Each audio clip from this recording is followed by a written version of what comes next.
just a little bit more about the noble arts, because Volantia is not the last step or stage that the patient would be in, right?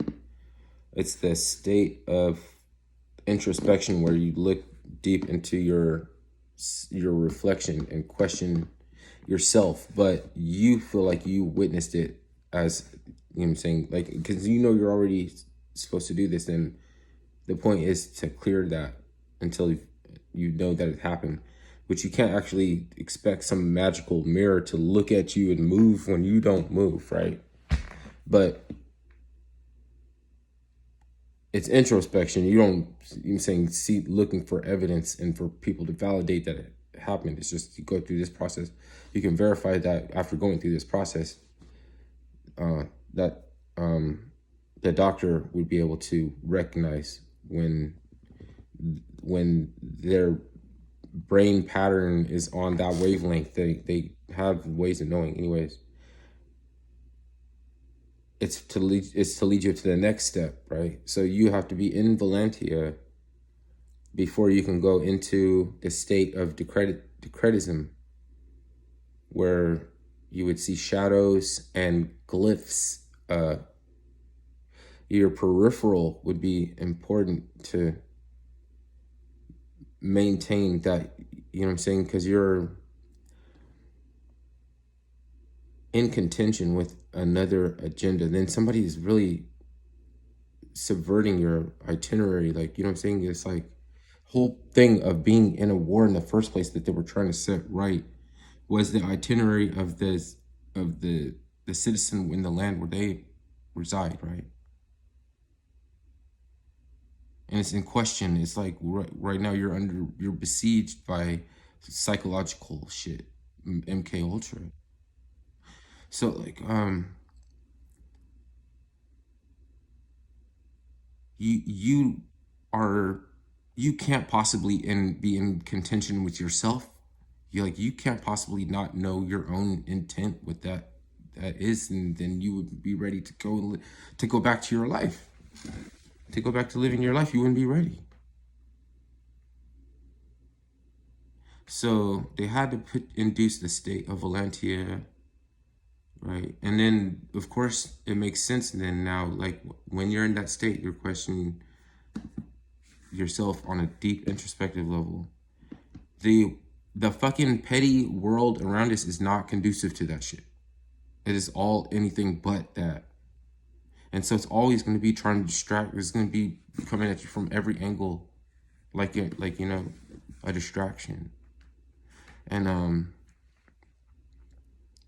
so you have these shadows. The shadow self is the you that you didn't even know about, and you're trying to speak to the inner child, right? Because that's how you heal. That's how you.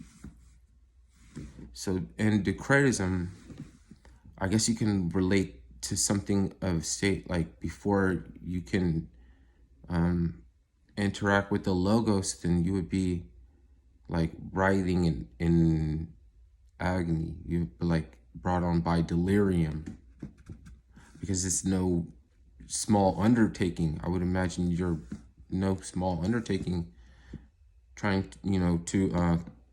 to face those monsters, right? And the monsters are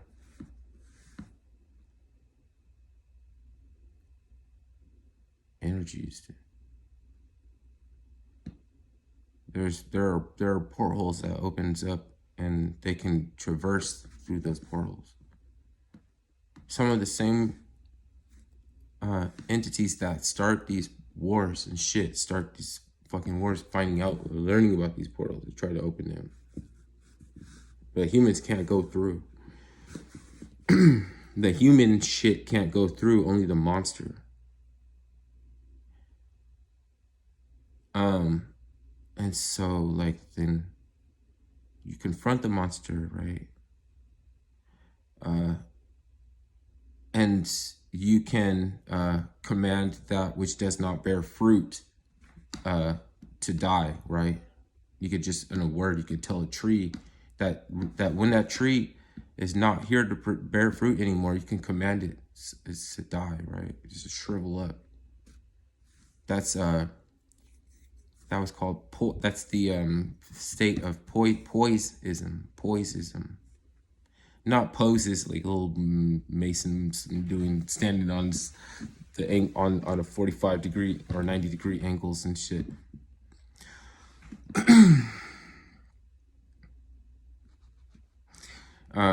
It's not that. It's poise, not poses. It sounds like posism or something. Like I'm doing signs, flashing like signs and shit. No,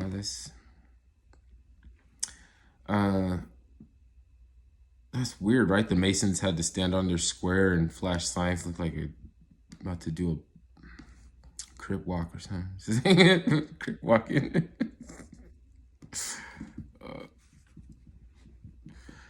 But okay. I don't really know that much about the state of poisism. Like, I would think that's when you let them out the hospital. I don't really think that they're going to go around and prove to them somebody that they can make a cherry tree die or something like that. You know what I mean?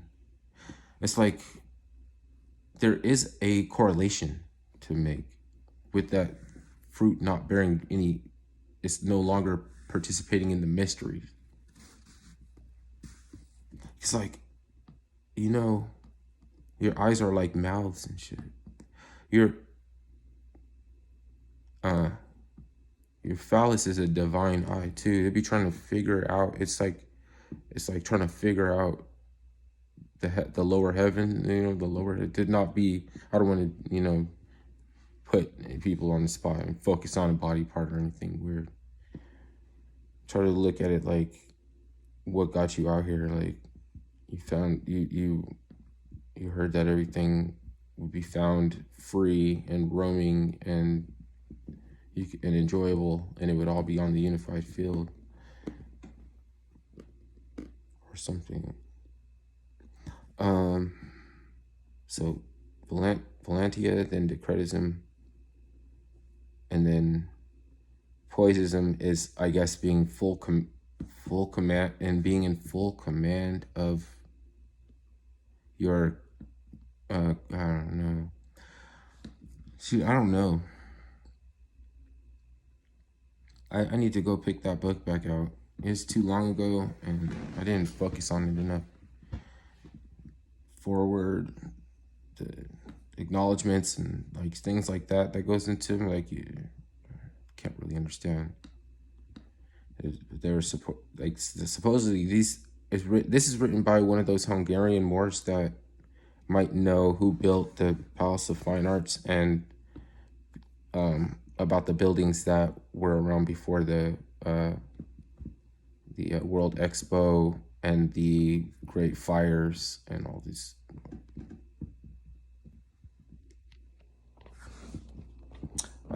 Some people think that two dimensions collided, or you know what I'm saying, like there was a man that showed up in an airport and he had a ID from a place that didn't exist, a state called Lacria in a nation called Sicaria, and he was the man from Taurid, but it sounds like Tartaria or Tartaria, the highly sophisticated technological society that we inherited when we arrived in the United States. And then again, there's like these huge, massive buildings with spires of steel and cobblestone roads with rickety, horse-drawn carriages. Then you can imagine how they got the steel, moved the steel. Like they didn't have all right, and these buildings sunk in the ground and everything. Like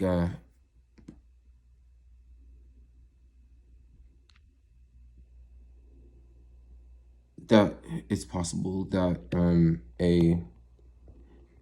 that there's always been a settled society here, since even the Discovery Channel is willing to admit that ancient Phoenicians and Byzantine and all different kind and waves came over.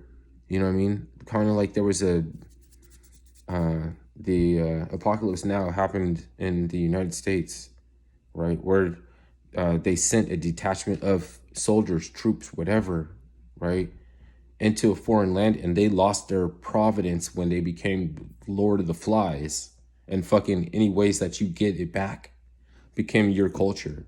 So then you would be like, yo, you're in the Praetorian Guard, why, or Roman Legion or whatever, why do you have fucking acupuncture tattoos and shit? Like, you know what I'm saying? You're burning, you got incense whiskers that's burning like incense on the end of them or some shit. I don't know what the fuck what, but it was giving them back their providence. Whatever they was doing was giving them back their providence, but they were not the same. So when the nation that they came from was wondering if they could, reestablish ties to bolster their sphere of influence, then they kept sending people back to the United States.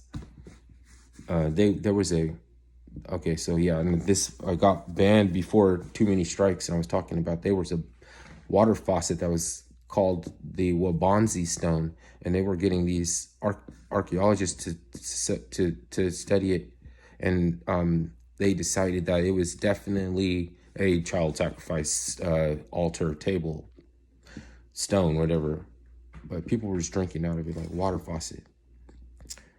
I wonder if this is going to get too many strikes, so I'm going to just end it and come back later so I don't waste any time. Anyways, you know what I'm saying? It's not conspiracy theories. Guess who's telling me about this stuff? It's Discovery Channel. Okay, bye.